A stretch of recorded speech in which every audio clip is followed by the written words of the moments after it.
Hello, ladies and gentlemen, and thank you again for joining us. We have a very special guest today, Dr. Steve Bogdewic. He's the Executive Associate Dean for Faculty Affairs and Professional Development at my institution, IU School of Medicine.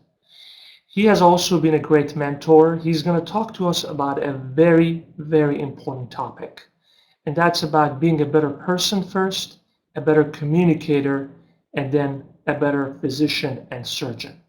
This is a topic that I think as a surgeon we should pay special attention to. Steve, I want to thank you for being with us today, and please You're go more ahead. than welcome, Aaron. Thank you. As you can see from this first slide, it actually makes the argument that there's a root issue of communication that's critical to being a better professional, which then contributes to being a better surgeon. So I'm hoping that this talk will help everyone to consider some fundamental things that can enhance your professionalism, enhance the practice of medicine. I wanted to begin with this definition because as much as we use the word professional, we often don't have a shared understanding of what it is.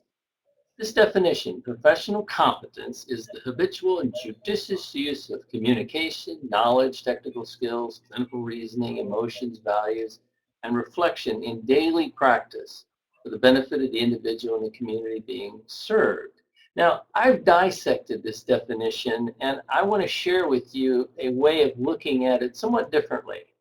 If you look at this, I've highlighted some words. The words I've highlighted in red: communication, emotions, values, reflection. All of those have something in particular in common. They all speak to the phenomenon known as emotional intelligence. Now, what is emotional intelligence? It's not IQ. If you think about it, you're a surgeon. Uh, all surgeons have a substantial amount of IQ, or you wouldn't be in the position that you're in.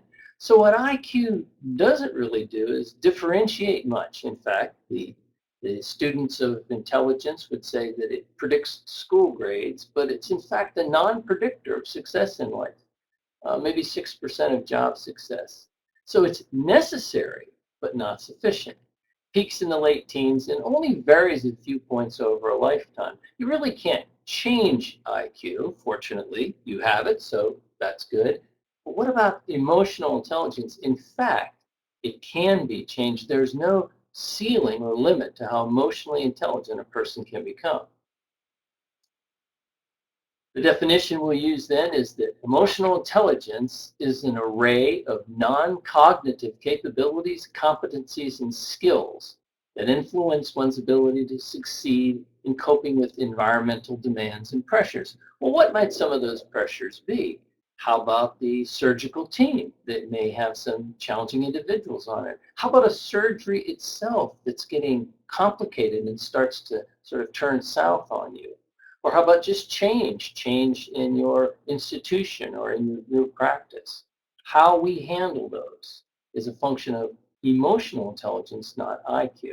And I underline the word skill because a critical part of the message I want to leave you with today is that these are skills. You have mastered skills. Surgeons are skill masters. So there's absolutely no reason why, as a surgeon, you could not become very effective in your emotional intelligence, given that it is too a skill. What we do know is that self-awareness is the basic building block of emotional intelligence. Now, the challenge with the issue of self-awareness is, where do you get it? How do you get it? Because it's virtually impossible to just sit in a room and become more self-aware. It just cannot happen. It happens through relationships. It happens by getting feedback from other people. And when we're talking about emotional intelligence and self-awareness, look at the general ability of an individual to perceive themselves. Here we have a scale of self-assessment, and if you look at the four quartiles, meaning that there would be somebody in the 25th, 50th,